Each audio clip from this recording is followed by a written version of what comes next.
Well, I'm not on the main show today because I'm supposed to be writing a book, but I'm furious.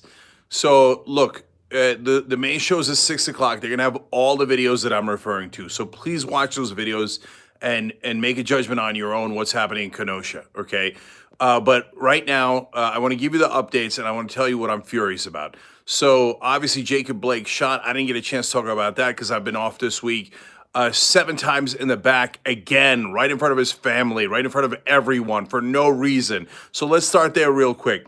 Cops, oh, well, hey, you know what? He was going to the car. He might or might not have gotten anything out of the car. So let's murder him because that's what we were taught. Stop pretending that they don't teach cops to murder people on the off chance, off chance that they might present a danger later. So they never saw a weapon. From the video, it doesn't look like that at all. They won't even say who the cops are because they're so worried about protecting their beloved cops and their beloved right wing, but never worried about protecting black people in this country. Never worried about it. I just had to explain to my son how I love this country. It's been great to me, but it's been brutal to African Americans. So don't trust the cops. In most places, as I'm about to explain the details here, they're the right wing's Gestapo. They're their hired security guards, and they brutalize this. It goes all the way back to the slave patrols. They're taught to brutalize poor people and certainly, especially African Americans. And so what did the right wing do? The minute that Jacob Blake is shot in the back 7 times for no goddamn reason, they're like, oh, yeah, he had it coming. He had it coming. If they did that to a Bundy protester that pointed weapons at a cop, you know what? They'd be crying bloody murder. Oh, my God, this beloved patriot, he just kept threatening to murder cops and pointing weapons at their heads, and they can't believe they shot him. In fact, they did do that. A guy when finally, after so many threats against the cops, when one of the Bundy guys got shot, they cried and cried and cried when he was going to murder the cops. And you see it on the video, and he's got weapons, and they talked about how they were going to kill cops. But they still cried over it. A black man gets shot back 7 times. They say he had it coming. They're the worst. They're despicable. So then protests, and yes, riots happen in Kenosha. So then the right-wing militia shows up. You're going to see this in all the videos. The right-wing militia shows up. They walk in the middle of protest with long guns. Now we got videos of them talking to the cops beforehand. And the cops give them water. Go, oh, good job, guys. Good job. Walking with weapons. Imagine a dozen black guys walking with long guns. You think the cops are going to give them water? They're going to say, good job. Go get him. You're on our side. Imagine a dozen Muslims do that. Are the cops going to do that? Imagine Antifa does that. Are the cops going to say, good job, going to give them water? Hell no. Hell no. They're going to arrest them, beat them, and maybe murder them. But the right-wing militia, the cops are like, go get him, guys, go get him. There's another video which I think, lacks enough context. It appears in that one that one of these right-wing militia guys says, oh, the cops told us that they're going to drive the protesters towards us and we should take care of them. That one, I think, it needs more context, okay? But even minus that video, the other videos clearly show the militia with their weapons and the cops helping them before the shootings. And the cops are like, way to be on our side. Oh, on your side, yes, murdering innocent protesters on your side. Anyway, so this guy, Kyle Rittenhouse, who just got apprehended, apparently he goes in there having nothing to do with any of this. Now people are saying cross state lines. You got to verify that. And they'll have all the details on the main show, 6 o'clock Eastern. You can watch it right here, Young Turks. Then this guy, Kyle Rittenhouse, appears to, on the video, go be part of this militia that have the weapons. A guy gets shot in the head. They apprehended him.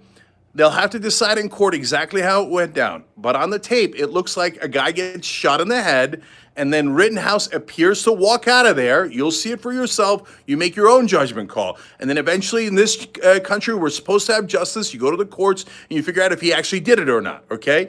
Then he walks into a crowd, and the crowd is chasing him, and they got some courage chasing that guy with a gun after he just shot somebody. It appears in the head. And then he falls down, and then he starts shooting randomly at people, just shooting randomly. Then he walks back to the cops like they're his goddamn best friends, which they are. He's got the long gun. He just shot a whole bunch of people, and the cops let him walk right up to the car. If that's a black guy with a long gun, The cops don't let him walk up to the cop car. They shoot him dead, and you know it. They shoot him dead without the long gun. They shoot him in the back. This guy walks up to the front with the long gun. Hey, guys, by the way, I murdered a bunch of people. And, you know, he's going in to complain. It's a definition of white privilege. Oh, I shot people. You should go arrest them. Why? Oh, I walked into the middle of a protest with a long gun looking to do damage and kill people, and I did. So now you go arrest the people I want. He assumed, because the cops were clearly indicated to him that he was their friend and their ally, he assumed that he gets to murder people and that he can just chit-chat with the cops about it. So all of this will go to court, and we'll see if it's proven or not, okay? But he has been apprehended. They're the ones giving his name. Now, the thing that has got me in a rage is the right wing saying, no, self-defense. I get to, what? I have white right-wing privilege. And by the way, don't try it if you're white and you're left wing. If you're Antifa or anyone else, they'll shoot you dead. They'll arrest you with their masked, unnamed officers from unnamed departments. This is purely white right-wing privilege. So in those cases, you just walk anywhere you want into the middle of a place with a gun, threaten to murder people, and then sometimes murder people, and then the right wing goes, oh, it's a poor white guy, poor right winger. Of course it's self-defense. Of course it's self-defense. If you walked in, if any left winger walked in, white or black, walked in the middle of a Bundy protest with weapons, and then, hey, say, oh, well, I felt threatened by their weapons. By the way, in this case, we don't know if the other side had any weapons at all. So walk into the middle of a Bundy protest, I felt threatened by their protest, so I started murdering them. Would you call that self-defense? Would the right wing call that self-defense? They say, no way, that's agitation. He walked in with a weapon. So because in their minds, right-wingers are allowed to have weapons, they're allowed to agitate, they're allowed to own you, they're allowed to instigate, they're allowed to do all those things, and they're allowed to shoot you and murder you and call it self-defense. Oh, well, that kid had Skittles. Trayvon Martin, he had Skittles and an iced tea. He didn't have a weapon, but he was black. He was black and a teenager, and he had Skittles. So, hey, you know what? The guy shot him and killed him. That's self-defense. If it's reversed, oh my God, of course a black person can't even walk in the streets, can't barbecue, can't mow the lawn, can't go to an Airbnb, can't do anything without either getting reported to the cops or shot dead.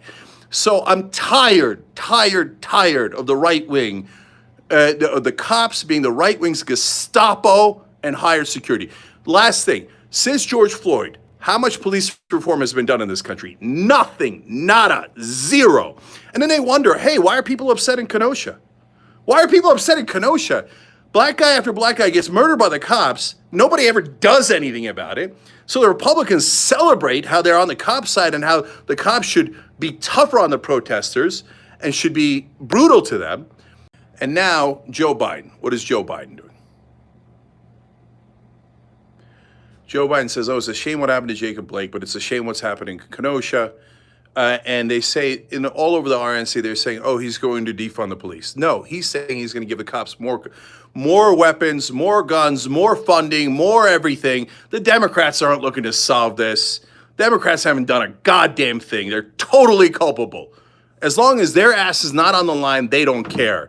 They just want to protect their own power. The Republicans are the worst of the worst. You defend these militia guys. You defend the cops who murder these black folks for no reason. I got news for you. Go ahead and you can start crying now. You're a racist. That's what you are. Oh my God, just because I celebrate the murder of black people, now they call me racist. That's exactly right. And I don't care if you need a safe space. I don't care what you need. Okay, you people sicken me. We're supposed to be equal. That's why we love the country in the first place, because it said we're all created equal. And sometimes we live up to that, but certainly not lately. And God help us if this right-wing Gestapo wins another 4 years. It's going to be dystopian. They're going to turn this place into a nightmare. Last thing, guys. If you're a person who has not been harassed or shot by the cops and you live in a nice, comfortable suburb and it didn't happen to you, for God's sake, have some empathy for people. Just because it didn't happen to you doesn't mean it doesn't happen. So cops have been jerks to me in the past. Cops have been perfectly great to me in the past. But that doesn't mean that they're perfectly great to everyone. You could see it with your own eyes as they high-five with right-wing militia about to murder protesters, and they view them as on their side. As you see them shoot a guy in the back 7 times in front of his kids, you see them kneel on a guy's neck for 9 minutes and take the life out of him. If you can't have empathy, then you can't have empathy. It sickens me, honestly, that I live in a country with these people, that they celebrate these murders of black people. It sickens me. So that's where we are now. We're totally divided, and we should be divided. I do not want to unite with these sick people who continue to oppress black people and minorities in this country and celebrate it. I can't stand it. And if you're going to get triggered by that, that's a sad day for you. Oh, no. Oh, he got triggered because we're murdering black people, and he says he doesn't want to hang out with us. No, I do not want to hang out with you. I want no piece of you. So you know what? These right-wingers, I never want to talk to you guys in my personal life. I think you're all sick. I just don't want anything to do with you guys. Just leave all of us the rest alone. Man, move to a theocratic country where filled with weapons and religion. You know what that country's called? It's called Saudi Arabia. But America's supposed to stand for equality for all. If you don't believe that, get out. Go to a country that believes in murderous right-wing authoritarian governments. Another good one is North Korea. Move to North Korea or Saudi Arabia, but leave America to people who believe in equality, in actually treating everyone the same. Young Turks.